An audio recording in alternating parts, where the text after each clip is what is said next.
এই সরকার গঠন করার পর থেকেই বাংলাদেশের দেশপ্রেমিক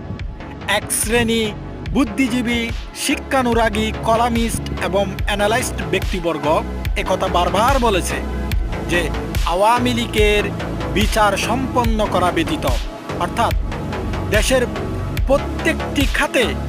আওয়ামী ফেসিবাদের দূষরদের উৎখাত করা ব্যতীত কখনো এদেশের কোনো সংস্কার কমিশন, কোনো ধরনের উন্নয়ন, কোনো ধরনের স্বাভাবিকভাবে কোনো ধরনের দেশের শাসন কার্য পরিচালনা করতে পারে না। অপরদিকে দেখা গেল কি, এই সরকারের উপদেষ্টারা যারা রেভলিউশনারি স্পিরিট ধারণ করে না অধিকাংশ,